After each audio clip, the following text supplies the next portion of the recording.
Welcome everybody to Pictures on the Scorecard. My name's Seth McWhorter. I'm a graphic designer and branding professional in the golf world. As always, joined by Robbie Woodard, co-founder of Best Ball Media. This is a super exciting episode that we're recording tonight because it is the first one where we actually have a guest. So it won't just be us talking, which I think everybody will enjoy. I'm very pleased to introduce Trey Wren to the podcast. Trey is a super talented media producer. He was born in Southeast Virginia. Actually played collegiate golf at Temple University, and it seems like he kind of did the mini tour circuit for a little bit, and is now back to being a renowned amateur golfer. But he's the co-founder of Sticks Golf, and I've had the privilege of working with Trey a little bit on some projects, and I've just been immediately impressed with his eye for storytelling in the golf world, his clear knowledge of the game, and I'd love to have Trey introduce yourself, tell us a little bit about what you're doing in the golf world, and how you got to where you are today. Yeah, so you covered a lot of the bases. I started off playing. I played junior golf, played in college at Temple, and then tried to play pro golf. Played for like 2 years down here in South Florida. Never got any status, and honestly, I didn't really love it. I kind of missed amateur golf, and had this very sort of just thrown into the fire jump into doing what I do now. It was 2020. I was supposed to go over to China and try and play PGA Tour China in 2020. Obviously, that did not go as planned. I had to cancel like 8 weeks of travel in China during early 2020. So I was down here in South Florida just watching a bunch of stuff and decided I wanted to make golf YouTube videos. And I had a very, very generous and at the time friend who he was sponsoring me to play golf, and I told him this idea I had for a YouTube channel. He's like, all right, well, pitch it to me. And so I did, and he wrote me a check on the spot. And I was just like, well, now I got to go buy, I didn't have a camera at this point. So I had to go buy a camera, and just sort of, we've just been making it up as we've gone since then. And we've had some success through our relationships. And I've gotten to do some really cool stuff I've worked for Videography, I've worked for some tour players, now working full time on this Highpoint project, bringing a really high-end golf club out of the ground from a marketing standpoint. And obviously that's how Seth and I work together. He created our phenomenal logo. So that was an awesome experience to work with you. And that's kind of where I'm at now. I'm in between doing sort of high-level creative video work for brands and my clients, but I also really want to get back into making original stuff. And so hopefully that's going to be on the horizon. I want to really create like a super unique golf travel video product, sort of based around sticks, good players, and maybe tell some stories people haven't heard before. That's awesome. So were you into photography and videography and stuff prior to getting that gig? I can say yes. I mean, I was definitely into it. I had no experience. So like I didn't even own a camera at the time I was pitching to this guy to start a YouTube channel. I honestly wasn't even expecting to do the filming. I just kind of, as we ran out of money, I just started filming, and we made some pretty cool stuff just out of the gates with no experience, and that led into how I started doing this for a living versus just like spending investor money on YouTube videos that were getting a ton of views. I basically had some golf companies reach out to us. They said, this is really good. Can you do this for our brand? And we just were like, again, had never gotten paid to do anything. And so I just kind of made up a price and went and shot some instructional content for this company called Swing U. And now I've had gotten paid to make videos. And so that's kind of where the progression happened to now that's all I do is I make a little bit of original stuff for my own page, but it's 98% of my time is spent making stuff for my now roster of clients that I help with, either from photography, videography, to just like brand direction and that kind of stuff. That's awesome. Well, I mean, clearly, while you may not have had the technical training like right off the bat, like you certainly have an eye for storytelling and what's what's interesting to golfers. I think a lot of what you've done, there's a lot of drone work, it seems. That's obviously a sort of an invaluable tool for people doing storytelling in golf. I mean, tell us a little bit about sort of operating a drone and what you're really looking for, because I think anybody can probably fly one of those things at this point, but finding something interesting is a different art in and of itself, probably, right? I think I get that question a decent bit, and I think I'm going to focus on the finding something interesting part. Like what I tell people about what I now do, it's 90% about where, who, and what you can get yourself in front of. So again, anyone, it's like if you can play Grand Theft Auto or any video game, you can fly a DJI drone. That's not the hard part. It's about getting on a golf course where Tom Doak's walking around this land for the first time. That's what makes it interesting, not the drone shot. So I think that's what I try and focus on, and that's kind of why I've been able to do some of the cool stuff I've done. Is I've just had access to things that are interesting or not seen before, and that's what's really important about finding something interesting. It's just about what is in front of your camera, not the camera you have or knowing how to fly it. That's really the easy part that pretty much anyone can do. Yeah, so you're following and helping tell the story, just using the tools at your disposal. Exactly. Talk to us a little bit about, you talk about the sticks golf, right? You've created this brand. I liked on the site your definition of a stick. I know you guys probably are. I might be, because you gave some leniency to maybe not having to be the most talented player, but it was either the most talented, golf IQ, or desire to learn. And I feel like I might have one of those. But kind of describe, your definition of the stick and kind of how you came up with this concept. Yeah, I mean, initially we came up with it because everyone that works with us and for us are all scratch plus handicap players. We've all played in college, so that was kind of the roots of it, was just being a good player. And we felt, especially coming out of the gates with a YouTube channel, we thought we saw most people that were playing golf on YouTube were not sticks at all. So that was just by being a good player or having a high golf IQ, and that doesn't really mean you have to be a good player. I think it really comes down to three sort of tenets. It's culture, competition, architecture. So if you're deep into the golf culture and you've played a bunch of incredible golf courses and you have a high golf IQ, you've seen great places and experienced great things, what it's kind of about. Obviously if you're a good player, you're going to experience more of that than the average player, but if you experience the same kind of things and you are chasing those same things, you want to get better, you want to compete. If you're shooting 85 or 65, you're trying to beat who you're playing with. That's you kind of have the mentality of a stick. Obviously, I think for anyone to call you a stick, you're probably gonna have to shoot some red numbers. But but if you're into that same kind of thing, where obviously time and place, but every time you're playing golf, you're not out having 8 to 12 beers and just out there partying. You're thinking about the game, you're paying attention to the architecture, you're trying to get better, you're trying to play well. That's kind of the mentality of a stick. I love that. Yeah, I think that's awesome. I've never been called a stick, so that's not a problem. Well, but you're a stick at what you do, so that's no one would ever question that. So. Well, so thinking about sort of golf a little bit more broadly, what do you think makes golf unique when it comes to creativity and storytelling? What about the game it just makes it so conducive to really interesting people and ideas? Gosh, I feel like at its core, it's just about what it means to people, and that's why there's so much emotion attached to it. I think, whether it's someone wanting to win a golf tournament they've never won, or it's someone that's playing a course they've never seen or they've wanted to play for their whole life, just stuff like that. Internally, it means so much to the people that play it that the stories around it seem to be super compelling and mean that much more to people, just because it's something that they love so much.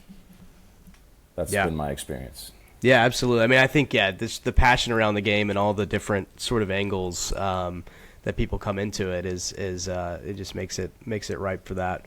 And it's just honestly, it's just really cool. I just love beautiful land, and it's tough to find better looking land than some of the golf courses that are out there. So you combine just the raw beauty of it and just the artistry of the game with how much it means to people, and it's a great place to be creatively working, for sure. I always tell people, I was just at Hyannis Sport Club, and I was showing some clips I had gotten from this film I'm making for them, and they're like, "Wow, this is incredible." I'm like, it's so easy. It's right in front of me. This is an incredible piece of land. Like anyone can make it look good. I'm just excited that I'm the one here to do that. It's whenever you have something in golf that means a lot to someone, it's really not that hard to tell the story. So how are courses or projects or companies contacting you now? I'm sure it's happening more and more, word of mouth, seeing what you've done. How do you balance that with the Highpoint stuff and all the other things you have going on? So currently I'm only working for Highpoint. I was able to do that Hyannis Port project. It was a existing relationship, but I'm not taking any sort of new work or new clients at the moment, but I'm still doing some stuff for Beadratty and along the way, but I'm only working on Highpoint and getting that off the ground until really through the end of this year.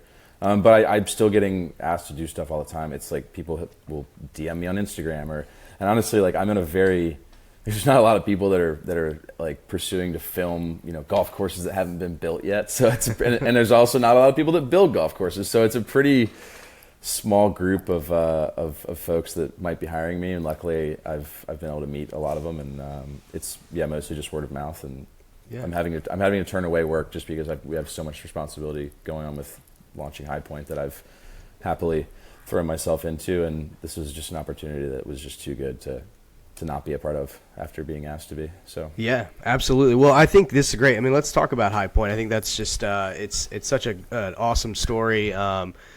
Maybe talk about sort of how you met Rod and the guys behind Highpoint and that project. Maybe your experience with Doak, and we just want to hear about how what you're doing with them.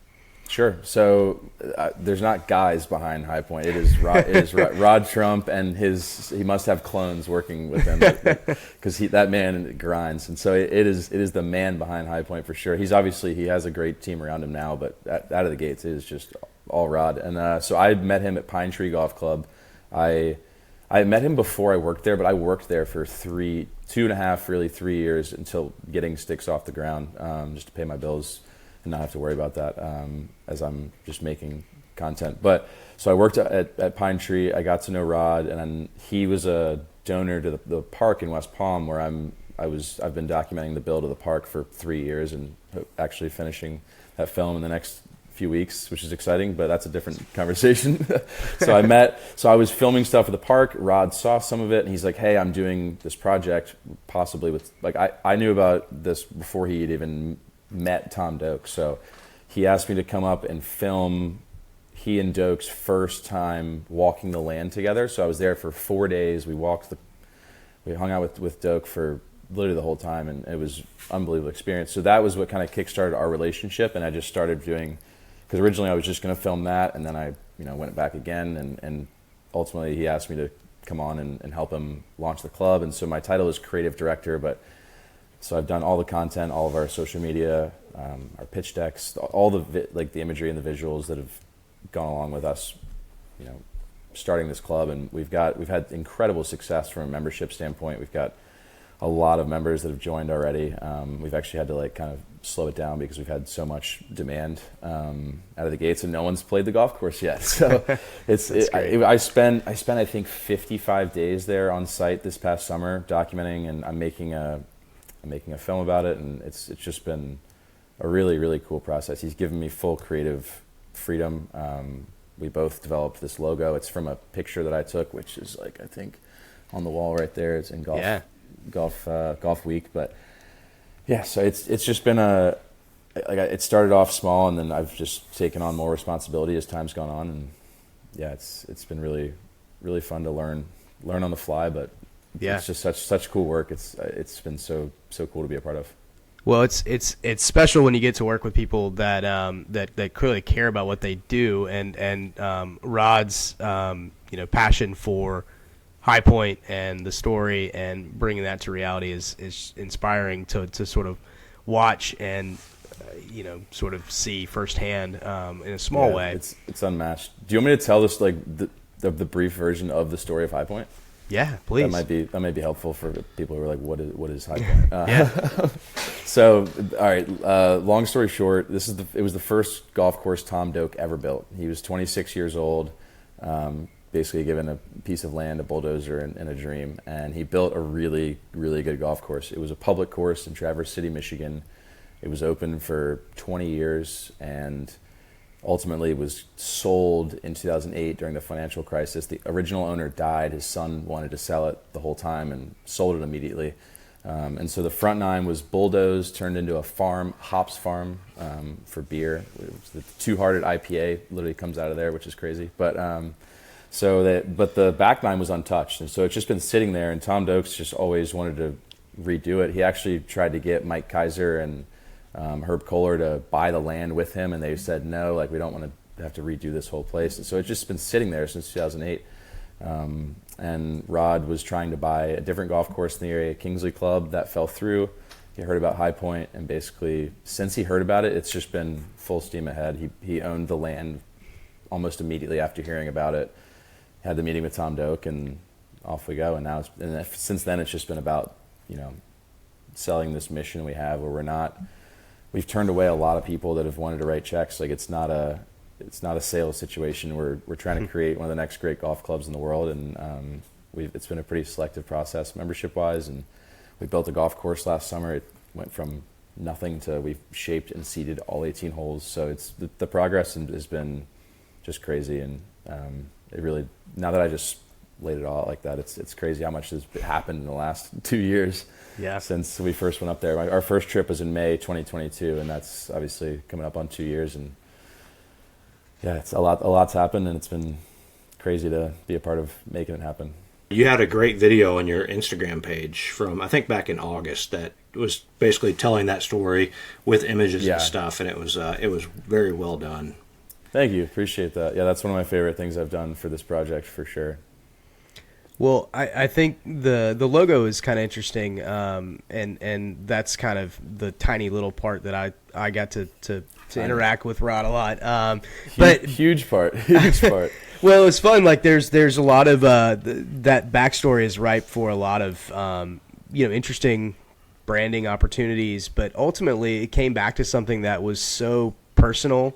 It felt like to me, to Rod, and obviously you played a huge part in that, and actually capturing the photo that inspired the logo. And I think that what we ended up with, and what y'all have brought to life really is that sort of dead tree, with the star, and Rod and you have crafted this sort of story behind it.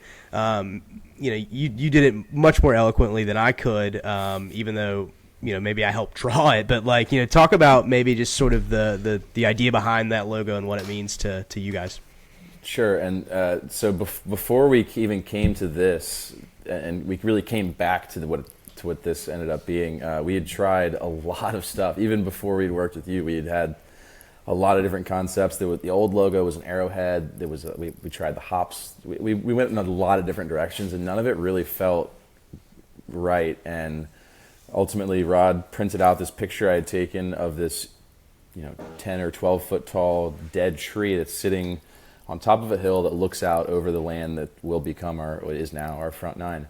And so he and Doak were looking for clubhouse sites, and this was the second one he showed him, and Rod's like, this is definitely the clubhouse site. So they decided this is where the clubhouse will be, and they're just talking about it next to this massive, essentially perished object that's still standing there. So that's kind of the tie-in to the story of the golf course, where it's this perished tree that's been standing tall even though it's dead for years, and we figured out it was red oak, which now if you split up the word red oak is like re-doke, that's next level.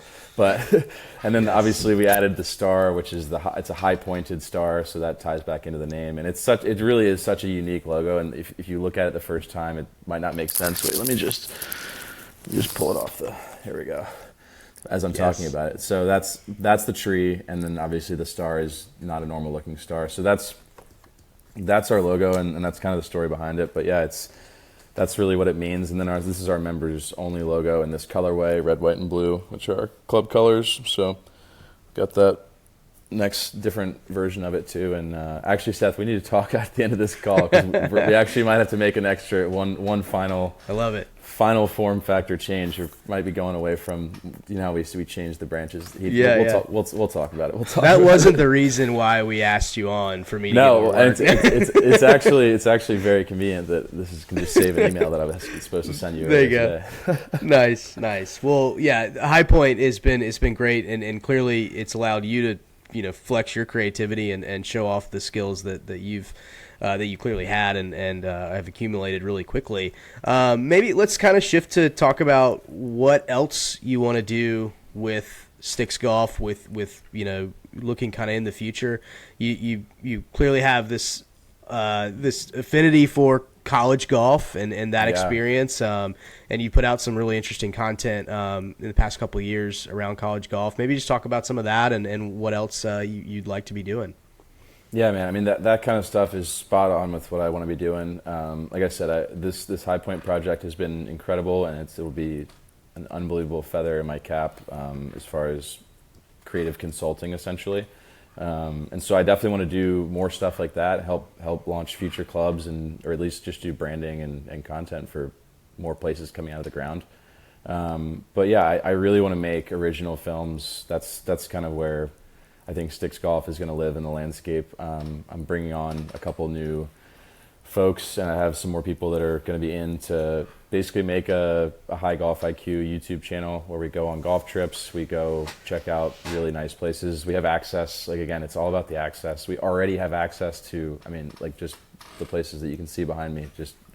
We can go to some really cool places, and we think that we can document our trips and document our things we're already doing in a pretty cool way. And so I'll have an original YouTube channel that'll hopefully grow and overtake the creative consulting business that is funding it out of the gates. But yeah, I just want to do more.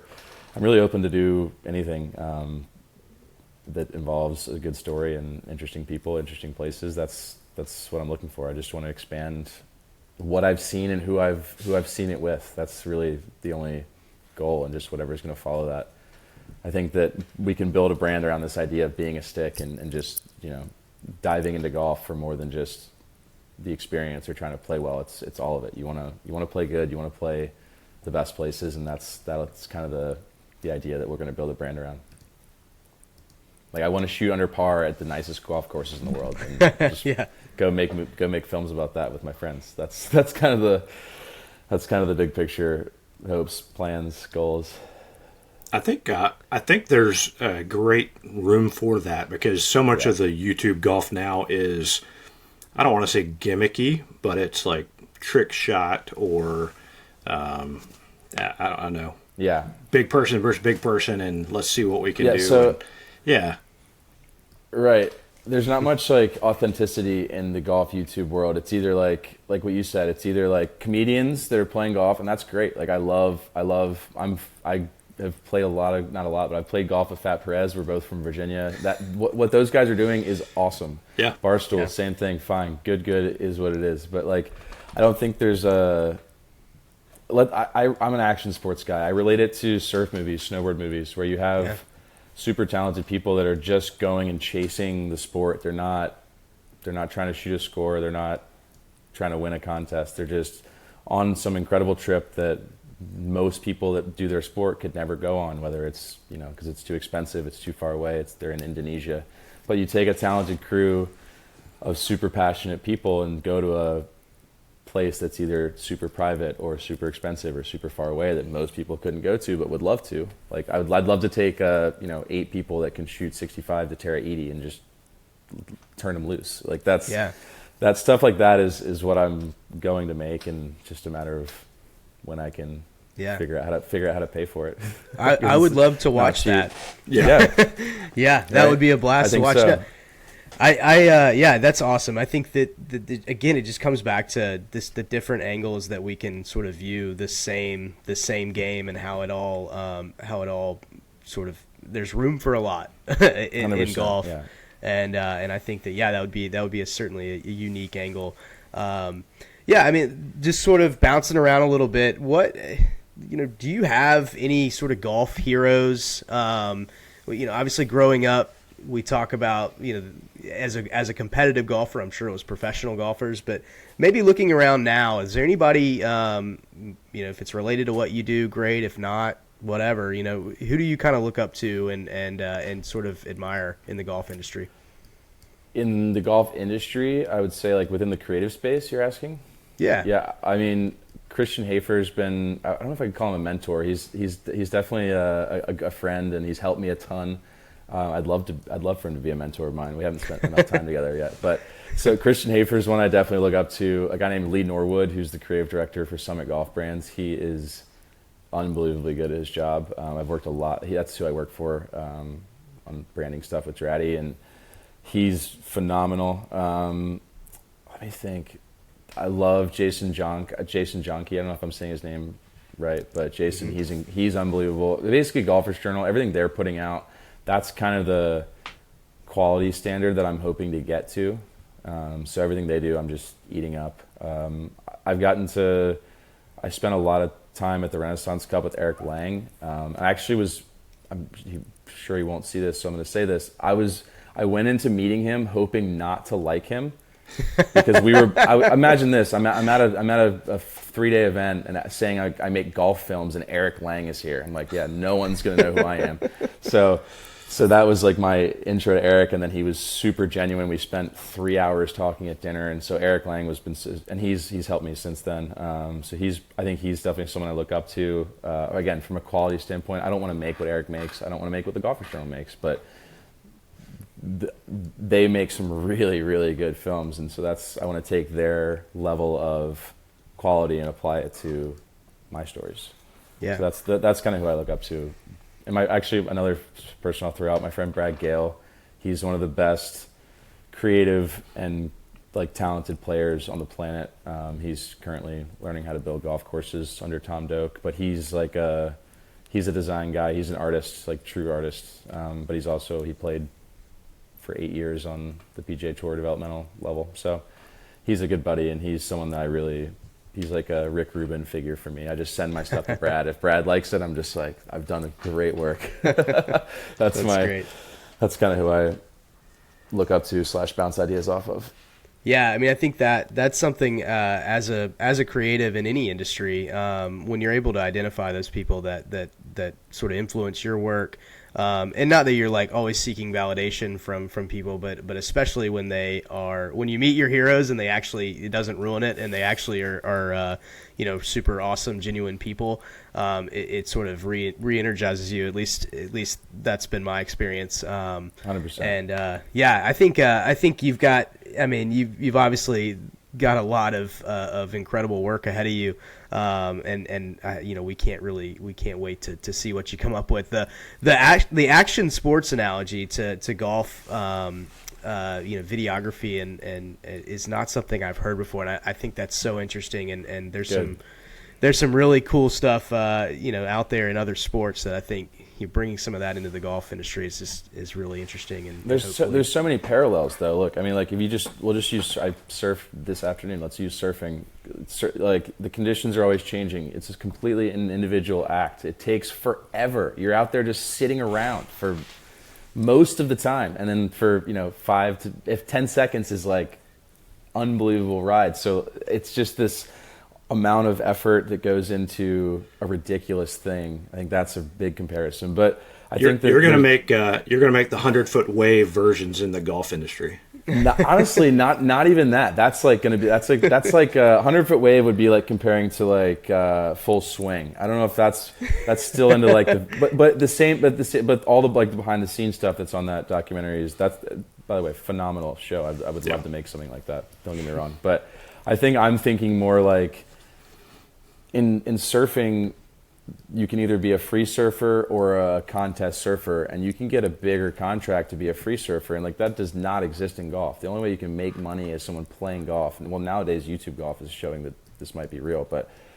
Titleist could give you $1 million and you go and make 4 movies for them for the year. That's like what happens in surfing. So like that's just a different way to exist as a professional athlete in another sport. And I'm not saying that's going to be me. I'd like to be the filmmaking person that could make that happen for somebody. But I think that just showing the pure passion for the game and just wanting to go chase it and find the rare wave of golf and make movies about it. That's really what I want to do. And the barriers are different. Like surfing's dangerous. It's physically really hard to surf big waves and to surf powerful waves. And it's on the other side of the planet a lot of the time. But the barriers in golf are either going to be exclusivity, pure expense, or just the travel aspect of going to see the sandbelt is not something that everyone can do. But I think that's the kind of way I approach golf, the same way like a free surfer chases waves around the world. That's what I want to do, and I think people would want to watch good players go do that. Absolutely. So we're gonna find out. Yeah, that's incredible, and I think just hearing you talk about it and sort of seeing the passion that you have for showing your view of the game is something that I think will resonate with a lot of people, whether or not they are sticks or big game, or big time surfers. but yeah, it's just that sort of creative lens is something that I haven't seen in the golf industry, and I think we will all benefit from it. Hope so. Got to go do it first. That's the big hurdle. It'll happen. Yeah. Well, cool. Well, to sort of we'll kind of round things out with a little bit of lighthearted things. I had some notes and some questions that may be pretty easy for you to answer. So tell me about the Sticks Golf logo. What's the story behind the 2 flags and the 3? Honestly, I'm actually open to changing and revamping it. We've had the same one since inception. We basically the circle 3 is just an eagle on a scorecard. There was 3 of us when we started. That was part of it too. But it's just an eagle on a scorecard because we're good players. We make eagles, and so that's really all that was. And then the 2 flags, I really like I think it's Friar's Head or Fisher's. I think it's Friar's Head that has the 2 flags. Yeah, I just liked that. I was looking at like great golf logos because we wanted it to be like somewhat like a club logo, not like a brandy logo. So there's really not much else to it, and it's red because you want to shoot red numbers. So it's red circle 3. And honestly, the logo that I like the most is just the circle 3. Or the double circle 3. Yeah, great logo. But yeah, honestly, I've been kind of wanting to like update it and make it different. But with I know a guy. I know. All right. Yeah. I don't know if I can afford you. Well, I can give you some equity, like. I'll take sweat equity. All roads lead back to Seth just gaming the podcast to get more work. That's not the intent here. Are there any? All right, I had this question because I haven't had the opportunity to ask this to a videographer or photographer. Are there any courses you'd rather shoot than actually play? I mean, that's a tough one because like I've gotten to play significantly better golf courses as a golf creative than as a professional golfer, and it's not even close. So I don't know. There's been a couple places I've only shot that I haven't played that I want to play. I don't think there's anywhere I'd rather shoot than play. And honestly, once I've played somewhere, I shoot it differently without a doubt. So like I noticed that recently at Cabot Citrus Farm. When I went there a couple weeks ago, I made a little travel film about it, which is almost done as well. But that's beside the point. We went out there and filmed it with our drones, like for sunrise, and then we played in the afternoon. And after playing it, I was like, oh, I would definitely have shot. It's hard to say like what I would have done differently, but once you see a golf course from the eye, I always try and shoot from the eye of the player or the eye of the architect, or like sometimes somewhere in between. But I'm always trying to shoot like low as the player sees it, or straight overhead as the architect would draw it. Those are kind of my 2 favorite ways to shoot a golf course. But I don't think there's anywhere I'd rather shoot than play, because once I play it, it would just change how I would go about shooting it. Yeah, that's it's fascinating to hear you talk about the 2 sort of perspectives that you look at, how you're sort of framing your storytelling and your actual shooting. It's really cool. Is there anything else, Robbie, you want to ask Trey before we kind of head into our routine par segment? No, I think like what you're doing with drone videos and things like that makes other people want to play it a lot better. Like, for example, Jeff Marsh is doing every course in 4K kind of series. And he did the one of Tree Farm, for example, and I got to go play it about a month ago. And man, I watched that thing prior to going, and I was like, all right, I need to hit it here and here and avoid this area. So I think what you're doing, you're doing it and showing off good golfers, but you're also letting the rest of the world see courses from incredible angles like you were just talking about. So well done with that. Sure. Well, thank you. Yeah, and that's definitely something I love to do, is show, like I said, I have access to some incredible places, and it's been so cool to share. It's back to Highpoint, like being able to share the construction process. I've had a lot of people that I've been like, oh, I want you to come shoot my course that I'm building, but not until it's totally done. I'm just like, that's how we're going to see it forever. Like people are going to want to see it when it was just dirt. But anyway, I love being able to show cool places to people that might not get to go there, or people that are going to go there and they're more excited. That's huge for me. I was also going to ask, give us your best, maybe unheard Tom Doak story. Okay. Best unheard Tom Doak story. That's nothing that'll get us or him in trouble. There are a couple that have come to mind that I'm just immediately can't tell you, but no, nothing too crazy. I'm trying to think of one that pertains to us. All right, this is actually funny. This is like kind of classic Doak.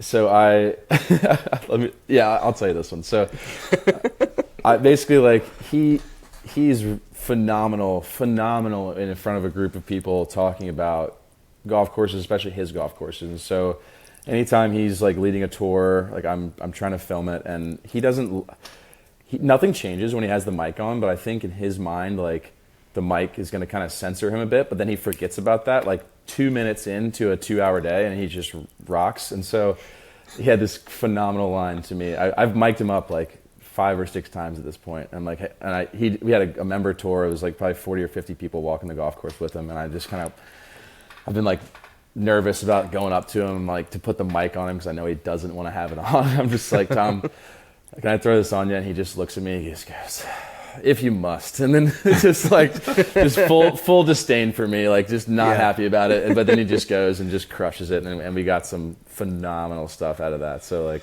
just, he's not like, he commands respect, but then afterwards he was just like super, chipper with me, as he usually is. So you always know exactly where you stand in the moment with Tom Doak. That's for sure.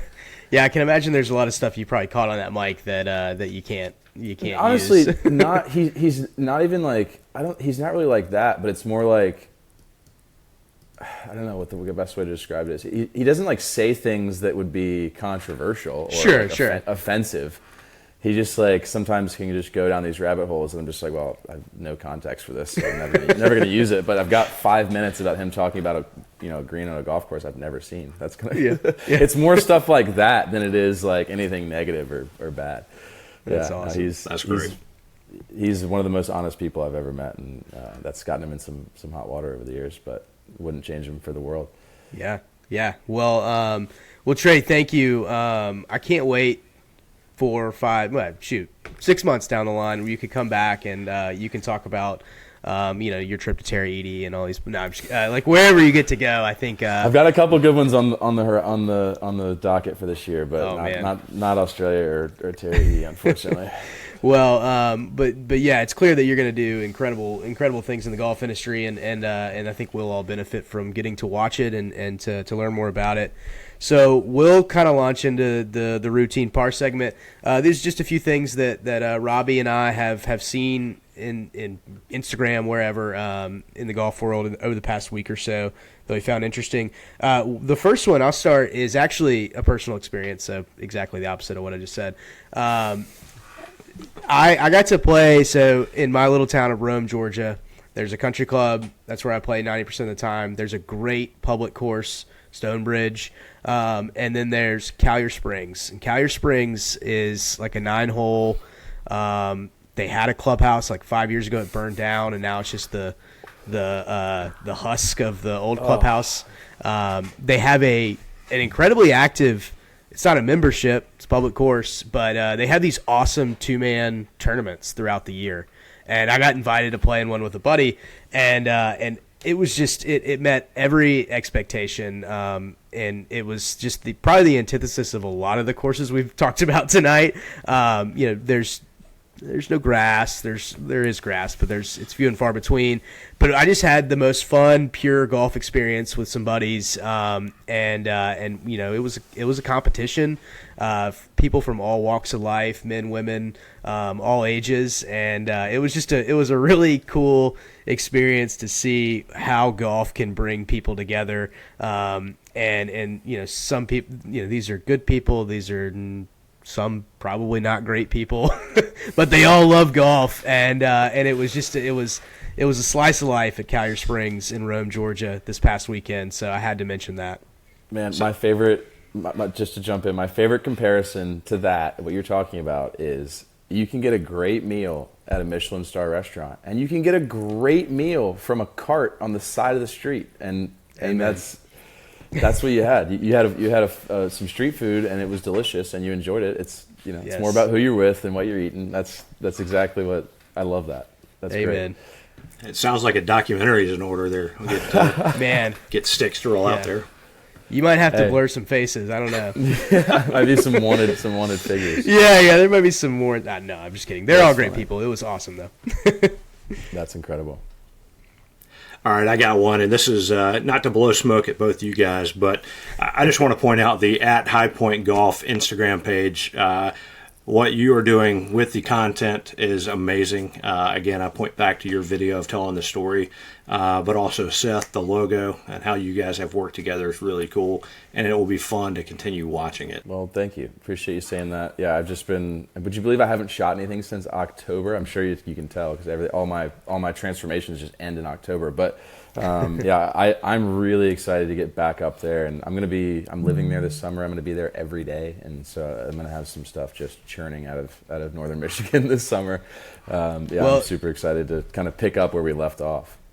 So we need to talk about this. I might be coming up. My parents actually, they go up to Harbor Springs every summer, just up the road. And so, there may be a trip in our future, where I actually get to see Highpoint if I'm allowed. Come on out. Invited. Let me, so I'm not just wearing this member logo for show. You are invited as my guest.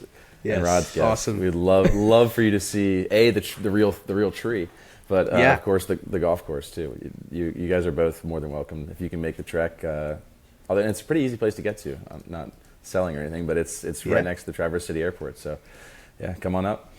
Beautiful part of the country. So I'll kind of give a shout out to some people in your world, Trey. The No Laying Up guys just released the trailer for the Tour Sauce series in Australia. And they have continued over the past few years to really up their sort of production value and just really DJ Pie. That's that guy. He's unbelievable. I didn't mention him, but he's darn good. Yeah, he's incredible. They've really upped their game here over the past couple of years, and I think the Tour Sauce Australia series ought to be pretty incredible. That's a bucket list trip for me anywhere in Australia, and I can't wait to see how they tell their stories in Tour Sauce. Man, that's the kind of stuff that I'm gonna make. It's gonna be my network of people and my crew of friends, and that's it. We're just gonna make a bunch of those instead of one a year. Love it. Yeah, that's awesome. All right, well, I might forego my last one here and just say, Trey, what? Do you want me to? What creative thing do we need to be paying attention to? Okay, definitely the Challenger series that Charles Schwab for some reason did. It's so good. That just unbelievable. The one with Zach's really good. I haven't seen the one with Andy Johnson yet, but that series is great. What a creative thing should you be looking for? Anything that the Golfers Journal is putting out, read them cover to cover, watch every video they post. I would say that for sure. And then I don't know. That's really all I got. I don't consume as much as I probably should, but I'm trying to think if there's anybody else. Jeff Marsh is a great follow. He actually got me a really cool gig. I got to go spend a day or 2 days really with Cantley and Xander Schauffele and Ricky as they're just playing casual rounds at Medalist. That was cool. So shout out Jeff Marsh for recommending me to those guys for for a job. Yeah, that's really all I got. I don't know. Well, I'll ask you. I mean, my experience. I'm pretty competitive. Like I grew up playing junior golf and sports in general. When I see anybody in the golf industry put out something cool creatively, whether it's what I do or not related to what I do, I do have a little tiny, tinge of like, man, I wish I could have done that, or I want to do that, or I want to do that better. Do you have that based, with your competitive golf experience? Like, does it kind of get you going a little bit when you see something great? Yeah. Oh yeah, absolutely. And like, it just makes me, I know that I can make something really cool. I just have to figure out a way to pay for it and have a place to put it. That's kind of this. I feel like I'm in a holding pattern almost. But completely by choice. Like this Highpoint opportunity has been unbelievable, and it wouldn't trade it for the world. So it's just about the timing, and I'm going to make some cool stuff, and I think that it'll have its own place in the landscape for sure. Because I don't really, I also don't see stuff and like worry like, oh, like I could never do that. Like it's almost like inspirational where like I know I can do that. It's just a matter of figuring out how to do it and who to do it with. Because I like myself and the other few guys that I'm going to be working with, like we can check every box. We can go shoot under par on camera as players. We can make documentary films that look like they could be on TV. We can, we can do behind the scenes creative work at a high level and create brands and products and all that good stuff. And so like we have a lot to offer, and it's all coming from a genuine high golf IQ, so to speak, place. So that's what I think is really going to separate us from what's currently on the market, whether it's original YouTube or just pure behind the scenes creative work. That's great. Well, yeah, I have no doubt that we're going to see and hear a lot more from you over the next few years. I'll wrap us up and say, first off, Trey, thank you so much for taking the time and chatting with us. And thank you to whoever's listening that you made it this far. I say this, I've said it a few times, like I can't believe this podcast exists, that people are listening to us talk about creativity in golf. But again, Trey, people like you prove that it's super interesting, and there's a lot of great stuff to come in the golf industry. And I hope that you all will join us for the next round of Pictures on the Scorecard.